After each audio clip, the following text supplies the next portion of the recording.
Hi everybody, I'm Zilla Blitz and welcome. Today we're going to start a campaign game with Silent Victory, GMT Games' game of U.S. submarine combat in World War II. Now this is going to be part of a larger series where we explore submarine combat games weekly every Monday. So we'll play through this one, then we'll switch to a next game after this career is done. Let's jump in and get started with our U.S. career.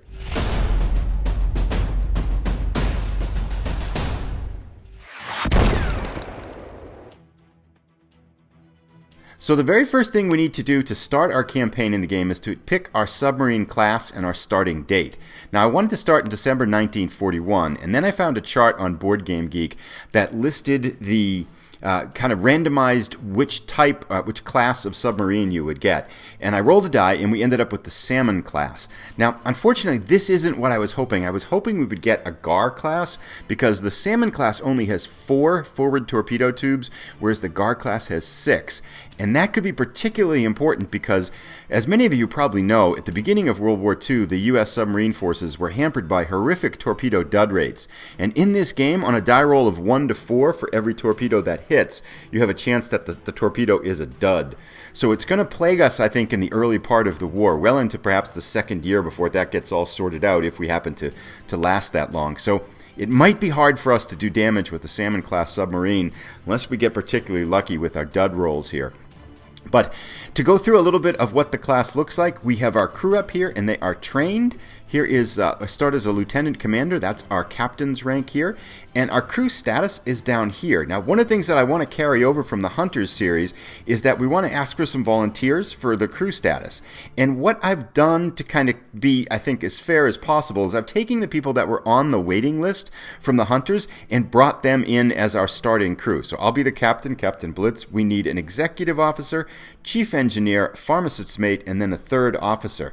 Now, I've pulled in the waiting list people from the Hunters episode, which will give us an executive officer of Wallace, a chief engineer of chief engineer of Wagner, pharmacist mate of Dragons, and a third officer of Custard. We have one person then officially on the waiting list, which is Odonga, who will be our waiting list when one of these spots open up. However, what I would ask to do is to claim this spot to make sure, because sometimes people drift from the channel and things like that.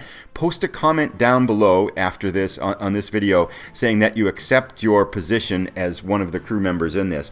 And if people don't do that, I'll assume they're not watching this series, and we'll pull in the next person on the wait list. Likewise, if you'd like to be part of the crew, post a comment down below as well saying, yeah, please add me to the waiting list and I'd like to get in as soon as possible. First come, first served, and we'll just create a new waiting list and bring people in as they are needed and as we lose the existing crew members or they get promoted to have their own submarine. So that's pretty much it. We have 5 rounds of ammo on deck gun ammo on the Salmon class.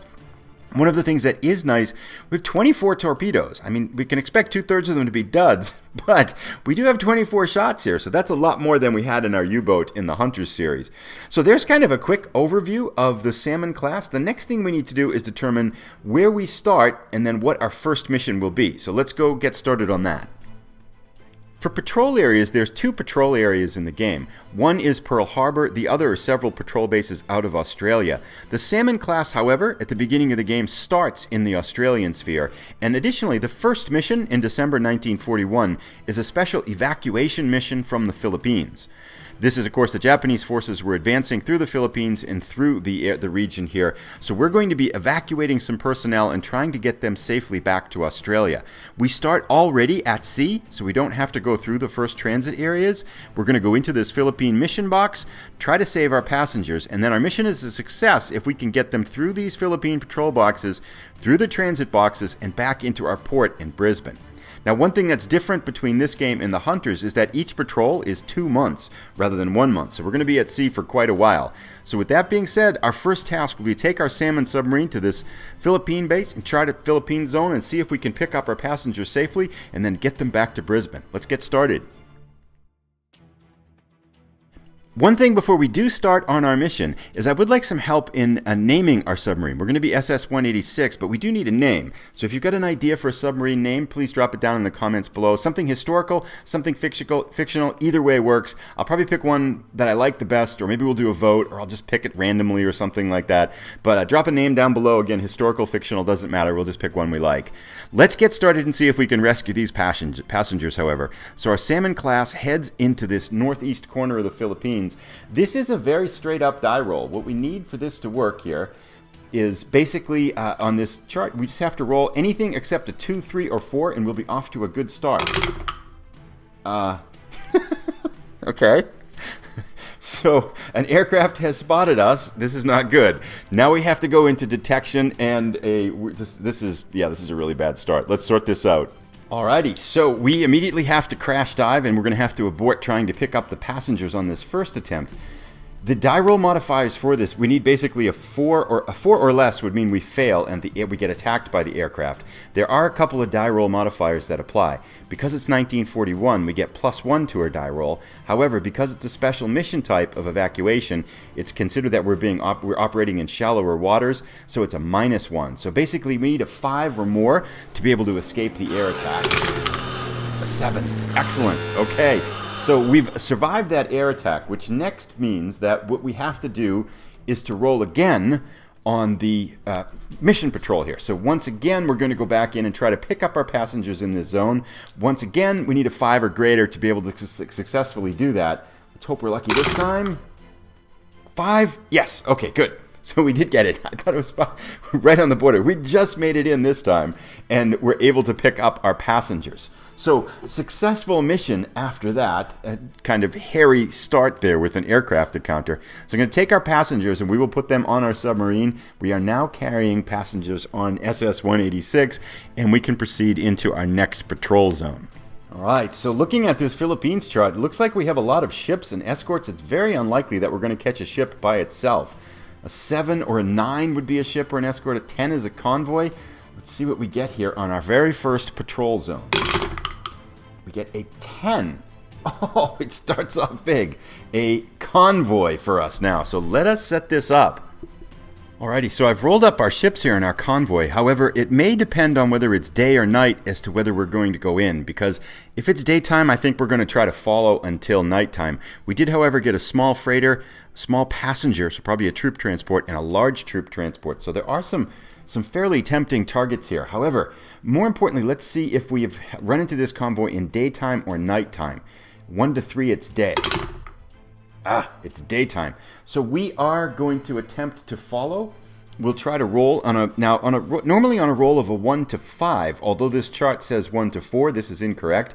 On a 1 to 5, we successfully follow, and on a 6, it's lost. However, there is a die roll modifier for this, where is SJ radar, which is a particular type of radar that doesn't become available until July of 1942. So for us right now, it is a roll of 1 to 4, and we successfully shift to nighttime. So we get a 4. Excellent. Okay, so we do get to shift to nighttime. However, I'm going to have to re-roll these ships because we re-engage the convoy from a different direction. So we encounter completely different targets. So I'll roll those up, and then we'll get started going in. Alrighty, so we are all set to go in. We have an escort present because it is a convoy. We did get successfully to roll to engage at night.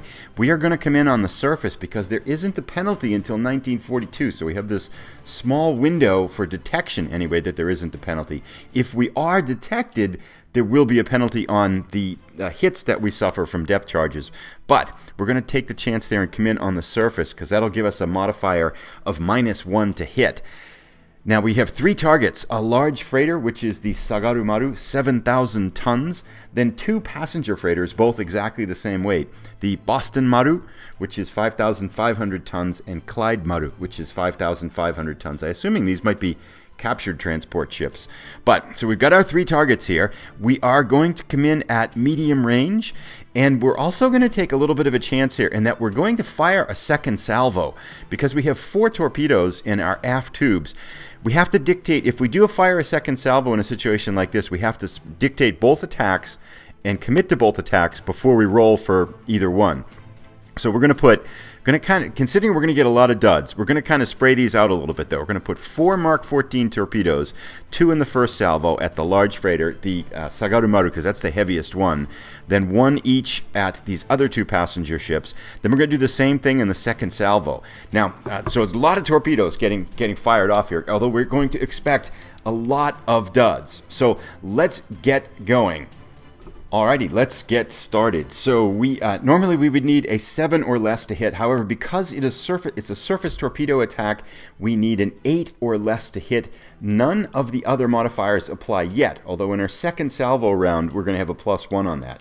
So 8 or less. Let's do our first 2 shots at the Sagaru-maru here. And again, on a 1 to 4, the black die will be the dud roll. That a 1 to 4, it's a dud. We need an 8 or less to hit. And that's a good start for us. So a 5, it is not a dud.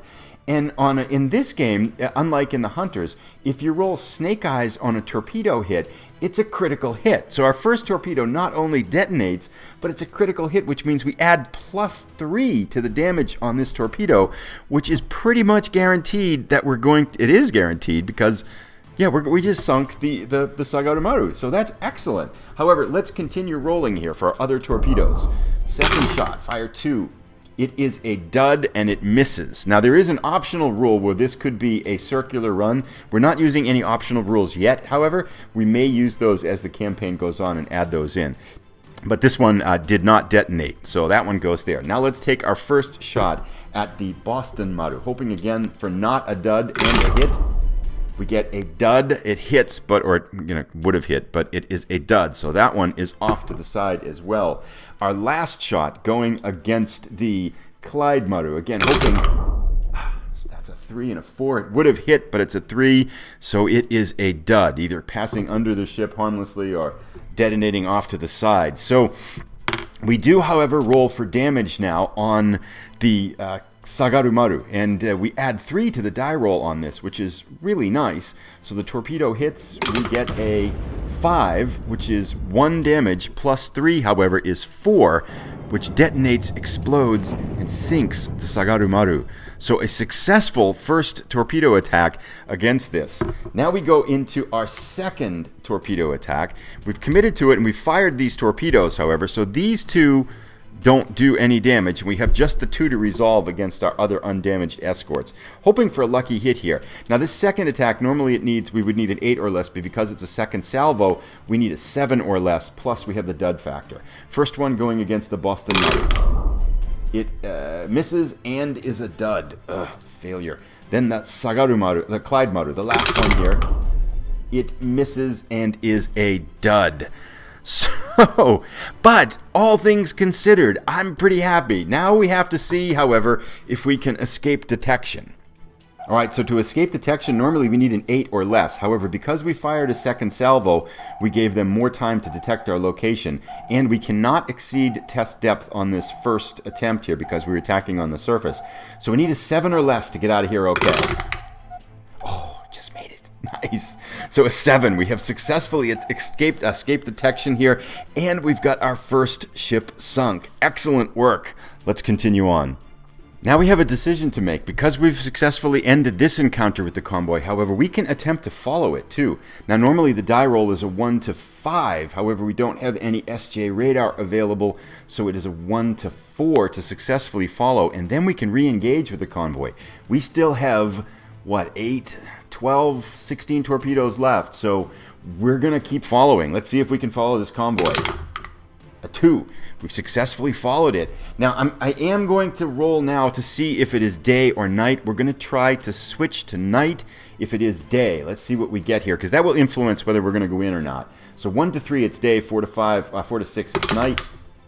Nighttime. Excellent. So let us go in. We will set up this encounter again. We get completely different ships, and we're going to go again. Alright, we're going to do the same type of thing. We're going to come in on the surface at night, medium range. We're going to fire 2 salvos again. We have 8 torpedoes in the aft tube, so we have a full round left. We're going to fire our forward torpedoes first and then our aft torpedoes. We have some interesting targets here. We have a small freighter, the Ikutagawa Maru, 2,200 tons. Then the Nijitaka Maru, a passenger ship, at 2,500 tons. The juiciest target, however, we rolled up is a large tanker, the Toa Maru, at 10,100 tons. So we're going to fire 112, 112 again, hoping likewise in the last time that we can get lucky and perhaps have some success against this large tanker. Again, with a dud rate of 1 to 4, if we came out with one ship sunk, I'd be pretty happy, or even a ship damaged at this point. So let's get firing. We're going to fire from left to right. We'll fire first on the Ikutagawa Maru, 2,200 tons. Hope we get a hit. We need a 8 or less because we're on the surface at night, and no other modifiers apply. So it hits, but it is a dud, as can be expected. So our first torpedo swings wide. Let's fire 2. It is a dud, and it hits. Oh gosh, this is like agonizing, painful here. We've only had one that wasn't a dud, correct? Now at the large tanker, again, we need a 5 or a 6 on the black die. Fire 3. Another hit and another dud. So 3 hits and 3 duds on this one. This is an okay. Fire 4, an 8 and a 6. Yes. So the 4th torpedo hits the large tanker. Let's see what we get for damage now. Now we need a 1. A 1 would sink it. Anything else would just damage it. Let's see what we get. Let's get lucky. 4. Only 1 point of damage. However, if we do get out of here, well, assuming that we have our second salvo to fire, if we do get out of here, we might be able to follow this one, which could still put it in game here. Let's fire our second salvo here now, though. So the same thing coming up. 112 will go left to right. Let's fire 5. We need a 5 or 6 again to not be a dud. A hit and a dud. Goodness gracious, these torpedoes are terrible. Fire 6. Oh, nice. A hit. And it's not a dud. Excellent. So our second hit. Now this one is a roll of a 7 or less too, because we get a +1 because it's the second salvo. Love to get a second hit on this one. Trying to hit the large tanker, the Toa Maru. Let's get a 5 or 6 here. Missed and a dud if it had hit. So we have one last shot now. Come on, let's see if we can sink this one. 5 or 6. Yes, 6 and a 3. So we scored 2 hits on that one and 2 explosions. So let's roll for the damage first on the Nijitaka Maru. So on a roll of a 1, 2, or 3, we get enough damage to sink it. On a 4, 5, or 6, we just damaged it. A 1, yes, excellent. So we get 4 damage on that. That would be good, which puts that one to the bottom of the ocean. Our second ship sunk. And I think there is some kind of a commendation if we were to get 3 ships sunk. Let's see what we get on the Toa Maru. For this one, we need 3 points of damage or greater, so we need a 1 or a 2. A 2! Excellent! This is, I feel like something's going to go wrong here, but hopefully we get out. That's 3 damage. So 2 successful hits on the Toa Maru. That one goes under as well. Our third ship put to the bottom of the ocean on our first patrol. This is pretty good, but now we've got to survive detection. Normally we need an 8 or less because we went in at, we kind of fired our second salvo. We need a 7 or less. Those are the only modifiers that are here so far. Let's see if we can get out of here. 7 or less. Oh no, a 10. So here come the depth charges.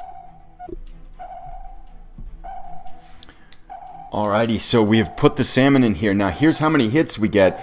It is 1941 to 1943, so, and a +1 modifier because we came in on a night surface attack. So we'll get this number +1.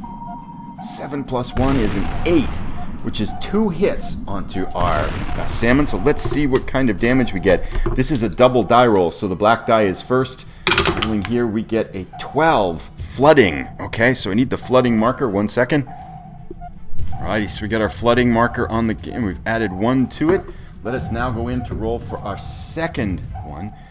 A 15. Oh, that's not good. This is the dive planes. So our dive planes are hit. Let's get this damage down here. This is not good because the dive planes add +1 to detection. So, okay, here we go to our second round now.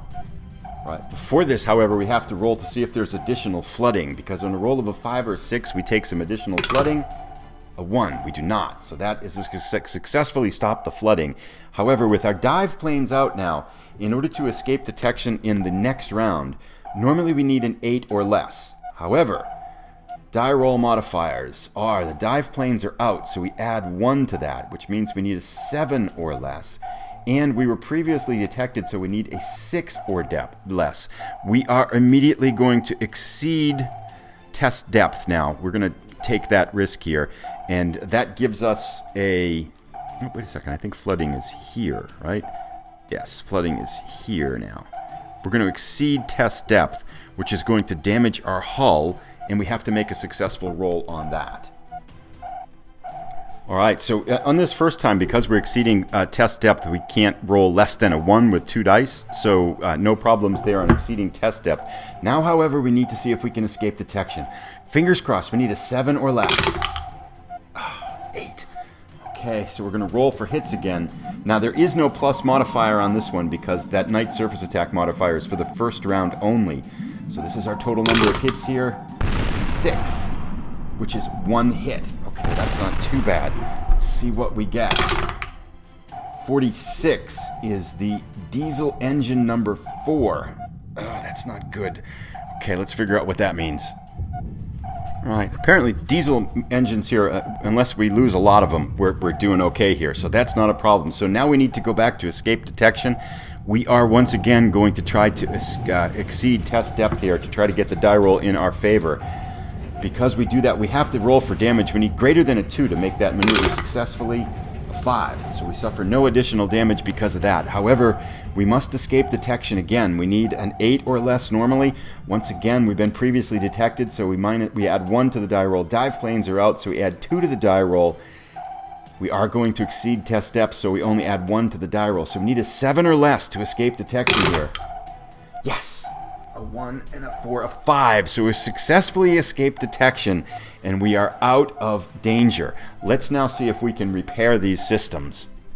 Alright, so our flooding is cleared here. We have no flooding in the ship. However, we do need to roll on to see if we can fix things here. Let's, on a 1 or a 2, we fix the dive planes. On a 3 to 6, they remain inoperable. Yes, a 2. So our dive planes have been successfully fixed. Nice work, Engineer Wagner. Let's go now to our diesel engine number 4. This one we need a 4 or less to fix. A 4. Excellent. So our diesel engine has been fixed as well. And we are back underway, having suffered 2 hit points of damage on our hull. All right, so I'm going to make a command decision here. Because we still have 4 patrol zones left and 2 transit zones, and we can still follow this convoy, and we still have 8 torpedoes left, all in our forward tubes. I'm going to we're going to stop at this point and make an episode 1B, which will be the ending of our first patrol. So some of these longer patrols I might cut up into 2 episodes rather than having being one long one.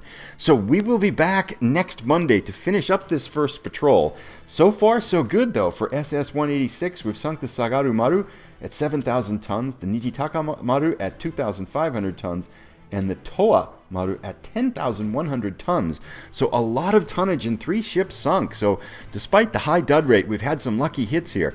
Now our hull is damaged, and our passenger, on a good note, is still alive. So that is the factor for success on this one. We have to make it back to Australia with our successful with our passengers not seriously wounded or killed. We'll pick this up as we go forward. Again, going forward, if you'd like to be a member of the crew, please put a comment down below. If you are currently one of the members of the crew that have been kind of adopted into this mission, please put a comment down below that you would like to be part of the crew. And then also still looking for a submarine name. So what shall we call Submarine 186? We'll be back in our next patrol. If you've enjoyed this start, please give it a thumbs up. If you're new, please consider subscribing. And we'll see you next Monday for the conclusion of our first patrol. Thanks, everybody. Bye.